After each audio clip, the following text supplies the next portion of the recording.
Nantinya ada orang misalnya menawarkan jasa, barangkali dengan imbalan, ngaku-ngaku orang saya, keluarga saya, sahabat saya, teman saya, alumni bersama saya, dan lain-lain, yang dirasa tidak sesuai, saya pastikan itu tidak benar. Dan saya minta kepada yang bersangkutan misalnya, itu kemudian dilaporkan kepada pihak yang berwajib. Selain itu saya juga ingin menyampaikan kepada seluruh sahabat, keluarga, rekan, dan semua orang yang mengenal saya dan saya juga mengenalnya, yang mencintai saya dan saya juga mencintainya. Minta maaf mungkin barangkali saya tidak kemudian memberikan atensi khusus atau tidak memberikan semacam prioritas kalau yang dibahas adalah seputar pekerjaan.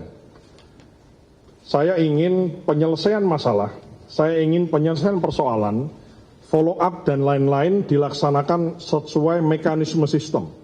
Jadi kita bukan lagi trust in person, kemudian kita bicara di ruang-ruang yang remang-remang yang gelap, di private room di restoran, tapi segala sesuatu harus dibahas di ruang-ruang yang terang dan transparan dan dilihat orang. Apakah Kepala Badan Gizi Nasional yang baru akan membawa perubahan dalam tata kelola makan bergizi gratis? Kita bahas bersama Fad Fahdepi dari Deputi 1 Badan Komunikasi RI serta Media Wahyudi Askar, perwakilan dari MBG Watch. Selamat datang di Sapa Indonesia Malam, Mas Media, juga Mas Fad. Selamat malam, Friska. Terima kasih banyak. Malam, Mbak. Terima kasih sudah hadir. Saya ke Mas Media. Jadi kalau dari MBG Watch, apakah pergantian Kepala BGN yang diawali dengan mundurnya Bu Nani digantikan dengan Mas Sudaryono adalah angin segar? Ini mungkin pertanyaan juga ya. Yang terjadi di BGN itu apakah krisis kelembagaan atau krisis kepemimpinan? Dan menurut saya yang terjadi sekarang di BGN itu adalah krisis kelembagaan. Kenapa, Mas? Iya, karena sejak awal yang bermasalah adalah desain kelembagaannya. Jadi selama dapurnya tersentralisasi, dikerjakan oleh orang-orang yang punya konflik kepentingan, ini tidak akan kemana-mana. Jadi yang perlu diselesaikan adalah desain kelembagaannya. Tapi kan hari ini yang diganti adalah kepemimpinannya. Maka pertanyaan saya, apakah bisa pemimpin yang baru ini merubah kelembagaannya? Dan ini jadi pertanyaan besar oleh publik ya. Sebab kalau bicara soal kredibilitas ya, mungkin saja Pak Sudaryono punya kemampuan itu, tetapi kalau kita boleh fair soal merit system dan juga penyelesaian konflik kepentingan, Pak Sudaryono juga kan terafiliasi dengan Partai Gerindra ya. Dan kita tahu Gerindra berdasarkan data ICW memiliki SPPG paling banyak dibandingkan partai politik lainnya. Jadi memang masih sulit bagi kami ya, masyarakat sipil untuk betul-betul percaya bahwa tata kelola MBG ini bisa lebih baik ke depan meskipun dengan sudah mengganti pimpinan lembaganya. Karena bagaimana mungkin ya wasitnya akan juga menjadi pemain dalam konteks ini. Jadi menurut saya kalau disisir lagi masalah di dalam MBG, BGN ini, masalahnya adalah masalah struktural, Mbak. Jadi jangan dibebankan kemarahan publik diarahkan pada BGN korup, kemudian pimpinannya bermasalah dan lain-lain. Saya sepakat Pak Dadan korupsi harus ditindak tegas, Bu Nani juga mungkin belum maksimal, tetapi lagi-lagi selama kita nggak mengubah desain kebijakannya, ini nggak akan kemana-mana. Pergantian pejabat tidak akan menghasilkan perubahan yang signifikan. Jadi lagi-lagi kami sampaikan berulang-ulang ya, bahkan mungkin udah kesekian kalinya, dapur itu nggak boleh dapur-dapur besar. Pengadaan SPPG itu nggak boleh dengan sistem seperti itu, yang kemudian akhirnya dinikmati, terafiliasi oleh orang-orang tertentu.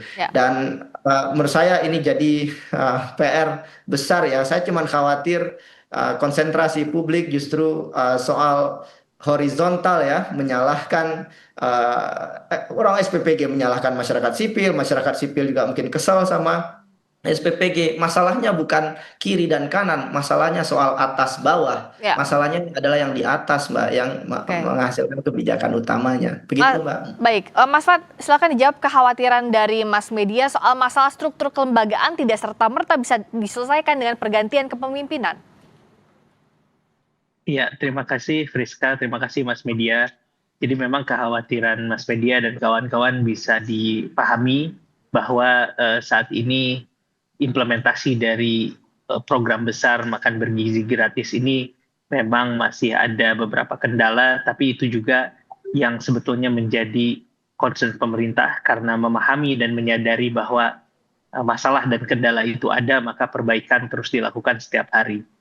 Apakah ada dampaknya pergantian kepemimpinan dengan proses kelembagaan yang terjadi di BGN, kemudian juga implementasi program yang dilakukan oleh Badan Gizi Nasional ini, saya yakin pasti ada ya, karena secara teori ya memang ada hubungannya atau ada dampaknya, pasti kepemimpinan itu menghasilkan culture tersendiri, kemudian juga pasti punya ruh tersendiri kepada organisasi yang dipimpinnya. Nah, adapun persoalan kelembagaan yang tadi dibahas, dipersoalkan, itu juga yang terus dibenahi oleh pemerintah. Saya kira sejak BGN ini ada, sejak MBG ini bergulir sampai saat ini sudah banyak dilakukan proses perbaikan gitu ya, terutama dalam hal tata kelola. Kita bisa melihat dari waktu ke waktu SOP terus diperbaiki, kemudian juga sistem terus-menerus dibenahi, kemudian dari sisi keselamatan, dari sisi kesehatan, dan lain sebagainya, terus-menerus ada perbaikan. Yang saya ingin sampaikan di sini, hari ini kita melihat bahwa ada pergantian kepala BGN yang baru, karena Bu Nani mengajukan pengunduran diri karena alasan kesehatan, kemudian Presiden menunjuk Wamentan, sebelumnya Wamentan, Pak Sudaryono untuk menjadi Kepala Badan Gizi Nasional. Tadi dari pernyataan pertama yang disampaikan oleh Pak Sudaryono, kita bisa melihat komitmen, visi, dan juga integritas yang coba ditunjukkan oleh Pak Sudaryono, yang juga kita bisa lihat rekam jejaknya selama ini. Banyak prestasi yang sudah ditorehkan selama menjadi Wakil Menteri Pertanian, dan saya kira itu bisa dibawa ke BGN, dan dari sisi karakter leadership yang dimiliki oleh Pak Sudaryono, kami yakin BGN itu akan mengalami perubahan yang makin baik. Perlu dicatat juga dalam waktu kurang lebih 2 bulan di bawah kepemimpinan Bu Nani, BGN sudah mengalami banyak reformasi tata kelola. Kami mencatat setidaknya ada 7 reformasi besar yang dilakukan oleh Bu Nani, dan hari ini kita bisa melihat dampaknya atau hasilnya berbagai macam tata kelola atau misalnya dari SPPG, kemudian SLHS dan lain sebagainya mengalami perbaikan. Juga dari sisi integritas gitu ya, Bu Nani banyak melakukan pemangkasan terhadap SPPG bermasalah, kemudian menghentikan proses jual beli titik gitu ya, atau bahkan BGN Cafe itu ditutup supaya tidak terjadi pertemuan di luar ruang formal yang terjadi di BGN. Ini saya kira adalah bentuk dari kerja-kerja konkret yang sudah dilakukan oleh Bu Nani ketika memimpin BGN dan melakukan perbaikan tata kelola. Kita tunggu apa yang akan dilakukan oleh Pak Sudaryono, tapi dari ketegasan dan juga pernyataan pertama setelah dilantik, kita melihat ada sesuatu yang menjanjikan yang akan dibawa oleh Pak Sudaryono di BGN ini ke depan.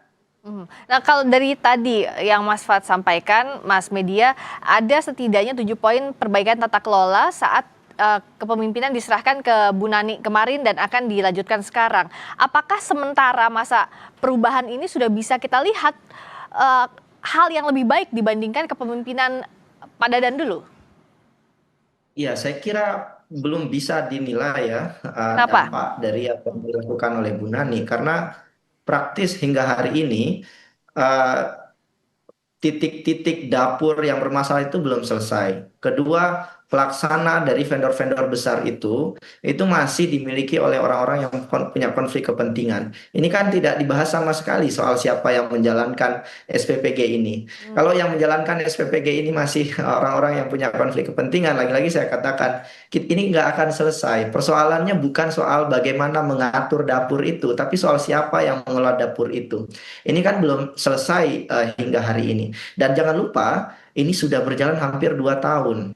Kalau hampir 2 tahun kita masih bicara soal kita akan memperbaiki, ini praktis ya. Ini sudah hilang uangnya gitu, uang publik gitu. Itu yang kita sesalkan. Kenapa? Karena saat ini yang sudah terjadi itu institutional path dependence. Jadi institusi BGN hari ini itu sudah berbiaya sangat mahal, boros, dan tidak efisien.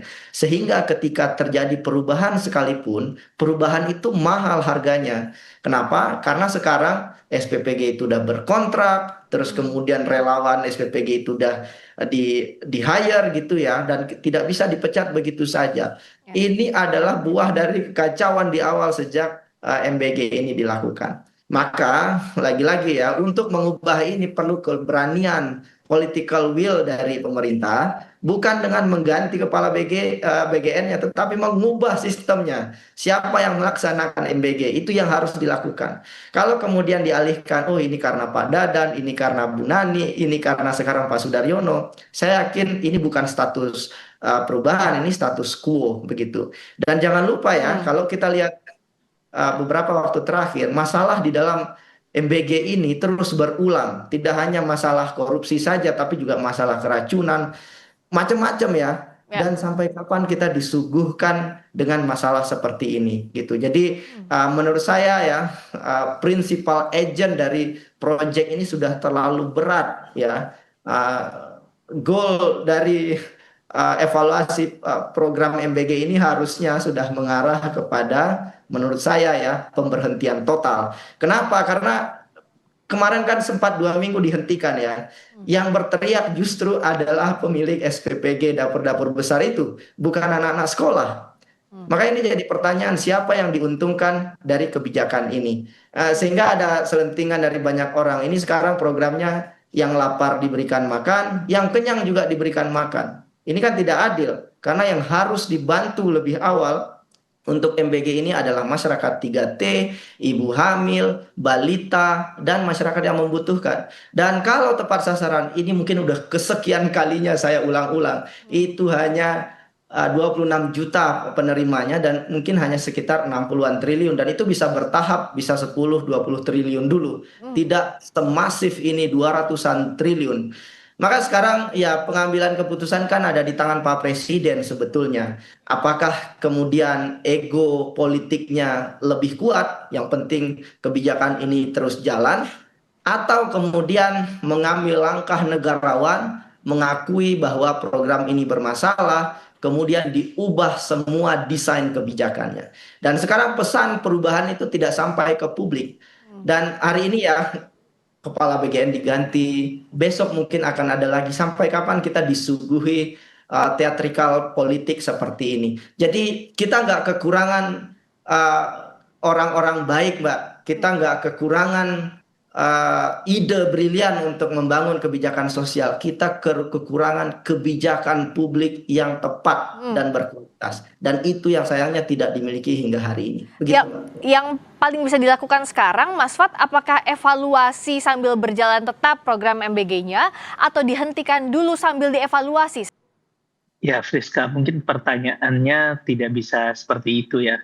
Karena to govern itu ada satu kutipan gitu yang menarik, to govern itu to choose among disadvantages gitu ya. Jadi memang pemerintah itu kadang-kadang itu harus bisa mengelola ekspektasi, mengelola harapan, mengelola berbagai kemungkinan di tengah banyak kekurangan-kekurangan gitu ya. Saat ini kita tahu bahwa yang ingin dijawab oleh program ini adalah persoalan-persoalan yang menjadi amanat dari atau yang menjadi keinginan, menjadi visi besar dari Bapak Presiden Prabowo Subianto terhadap kasus-kasus yang ada, persoalan gizi buruk, misalnya persoalan stunting, dan juga dalam rangka mempersiapkan SDM yang lebih baik untuk menyongsong Indonesia 2045.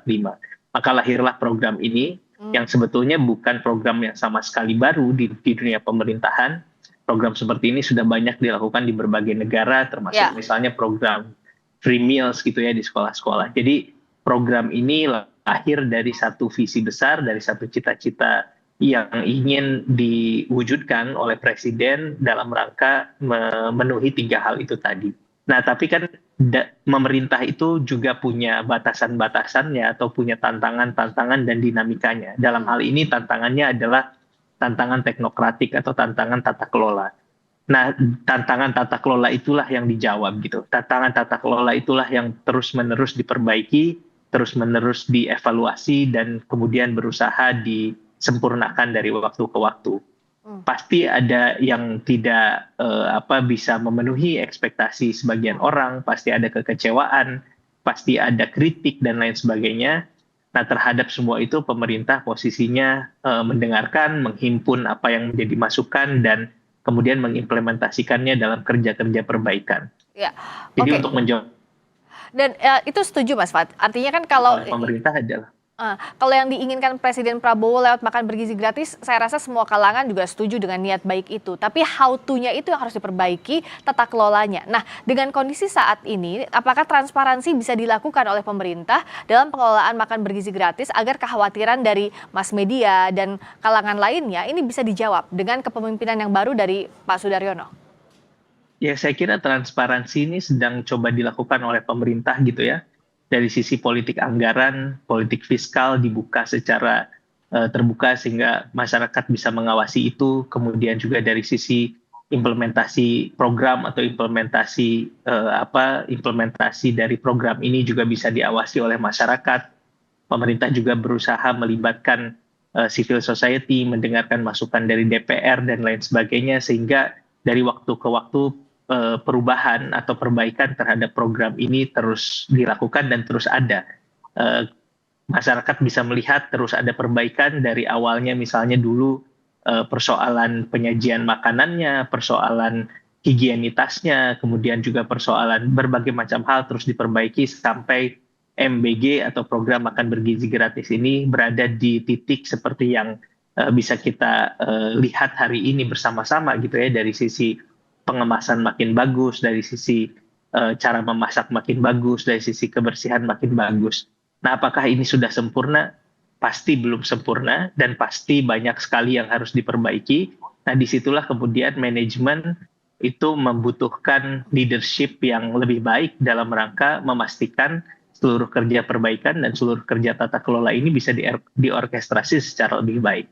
Jadi kalau ada pergantian pimpinan, itu mindsetnya itu ada di sana. Selain juga memang ada extraordinary case gitu ya, dalam hal ini karena Ibu Nani itu memiliki masalah kesehatan yang kalau dipaksakan bisa memperburuk kesehatannya sehingga beliau memilih untuk mengundurkan diri dan fokus berobat, bahkan sudah dilakukan pengobatannya sekarang dan harus dilakukan di luar negeri. Nah, itu satu hal yang kemudian membuat BGN ini membutuhkan seorang pemimpin baru. Bapak Presiden tidak menunggu lama, segera ditentukan, yang dipilih adalah Bapak Sudaryono yang hari ini sudah dilantik sebagai kepala BGN yang baru. Jadi begitu, Friska. Mas Media, kalau bisa disampaikan secara ringkas, clean and clear, sebenarnya dari mana harusnya perbaikan tata kelola ini dilakukan? Mumpung momentumnya ada pergantian kepemimpinan, Mas Media. Ya, soal pergantian kepemimpinan ada 4 orang lagi ya yang diganti. Saya nggak tahu apakah 4 orang lagi itu juga diganti karena sakit atau karena kelembagaan. Jadi kalau memang diganti 5 kan diganti sekarang, berarti kan lembaganya yang bermasalah begitu. Nah, karena ini sudah bermasalah, ini sesederhana kayak kita naik pesawat, di tengah penerbangan ada gangguan mesin, pilot bilang, oh kita terbang saja sambil memperbaiki mesin. Kan nggak bisa. Pesawatnya harus turun dulu, berhenti, kemudian diperbaiki. Nah, ini yang tidak dilakukan karena MBG ini tidak dihentikan ya, maka kita terus akan menyaksikan persoalan yang sama. Itu kenapa? Karena ya William Dunn ini teori lama ya, menjelaskan kebijakan publik yang baik itu pertama efektif. MBG efektif tidak. Kedua efisien. Efisien tidak MBG. Kemudian kecukupan. Desain MBG cukup nggak menyelesaikan masalah gizi? Tidak. Selanjutnya equity, pemerataan, tidak merata seluruh Indonesia, responsivitasnya juga lemah, dan yang terakhir ketepatan, appropriateness, ini tidak dimiliki oleh desain MBG hari ini. Maka pertanyaan penting adalah apakah tetap kita mau melanjutkan ketika desain kebijakan ini keliru. Itu kenapa saya selalu bilang selama tersentralisasi, saya ulang lagi supaya ini sampai ke Presiden. Kelihatan ini nggak sampai ke Pak Presiden. Selama ini tersentralisasi, dikerjakan oleh SPPG yang punya konflik kepentingan, maka ini tidak akan selesai masalahnya. Begitu Mbak. Jadi masyarakat punya harapan besar, tapi kan kita dipertontonkan hari ini dengan solusi-solusi yang tidak menjawab persoalan. Nah, bicara Silakan menjawab. tadi ada kekhawatiran soal SPPG yang di belakangnya ada konflik kepentingan. Sementara ini sudah terlanjur, SPPG sudah dibangun. Tadi Mas Media juga bilang bahwa tidak mungkin memberhentikan pegawai SPPG dalam waktu tiba-tiba. Nah, apa solusi paling logisnya ya Mas Fat dalam mengatasi masalah seperti ini agar SPPG bebas konflik kepentingan, tapi juga transparansi seiring dilakukan seperti apa yang diharapkan? Ya sebenarnya kalau harapan boleh ya, karena kan kita berada di satu pemerintahan yang demokratis gitu ya. Kemudian juga elemen-elemen masyarakat punya harapannya sendiri, punya ekspektasi masing-masing. Tadi valid apa yang disampaikan oleh Mas Media sebagai satu masukan, sebagai satu kritik, dan pemerintah saya yakinkan mendengarkan itu. Tadi kalau pertanyaannya apakah sampai kepada presiden atau tidak, kita punya mekanisme untuk bisa membahas masalah-masalah seperti ini sampai kepada perhatian di level kepala pemerintahan dan kepala negara. Dan hari ini kalaupun ada perubahan-perubahan yang terjadi dari sisi tata kelola, di situ sudah terjadi rantai responsibility chain gitu yang terjadi, sehingga terjadi perubahan-perubahan yang ada bisa kita saksikan saat ini.